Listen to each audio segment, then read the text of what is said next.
Okay, on to the mail. The first card I want to talk about today is a 2005-2006 Topps 1952 style gold chrome rookie refractor.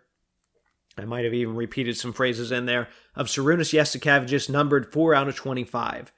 And I know, player collectors from the 2000s know this set pretty well, and I've even talked about them a little on here before when I acquired my Danny Granger, but the shine on these things is ridiculous. And then, as the name of the set suggests, they're designed similar to the 1952 Topps baseball set. Now, it's likely that a lot of you have not heard of Sarunas Jasikevičius. Now, my recollection of his play on the court was that he was a pretty good shooter, but not really a two-guard.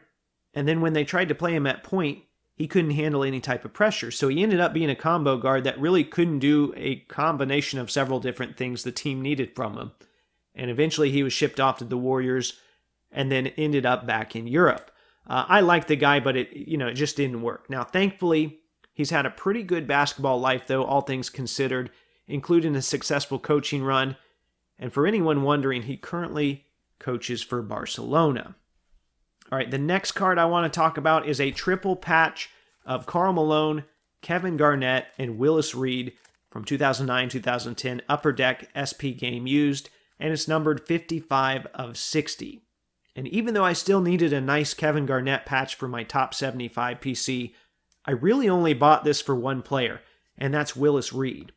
And his, quote, prime piece on here is a little underwhelming. Actually, all three of them are kind of underwhelming in one way or another, because Malone's patch is one color.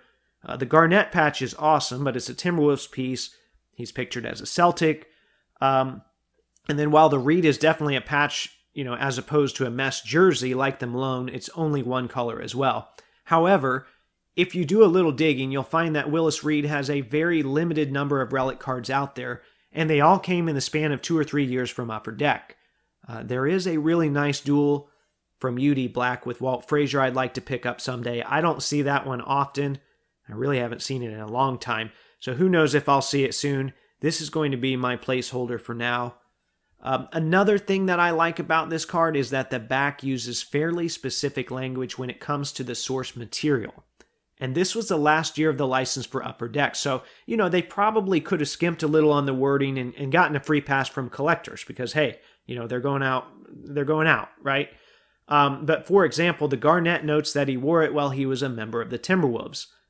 Now, I'm going to say that to kind of bring that to today and give you some context and some history for how companies have transitioned from licenses. At this point, Panini is still doing that with their veteran relics, so I'm going to give them credit for that. For instance, I saw a Lakers Carmelo Anthony card in the latest National Treasures release. It had what looks like a Knicks patch, and then the back confirmed that as well, so at least they're doing that. I'll give them credit once again. But I'll be honest, that's one of the few things they're doing right with relics right now, and it's only specific ones. There's a part of me that wonders if they're not going to start completely mailing it in when the license officially runs out. That kind of worries me as a relic collector. And if it sounds to you like I'm harping on Panini on a pretty consistent basis now, you're probably right. There's a lot of misinformation out there right now regarding relic cards, but what Panini is doing needs to be documented. And I hope Panini, as they currently operate, never sniffs another NBA license again. And yes, I know Fanatics has it locked up for a long time, but for all we know, either they could buy Panini or the NBA might decide that they want to grant a second license. In theory, that would be good. Competition is something we desperately need, but Panini does not deserve that license. Give it to someone else.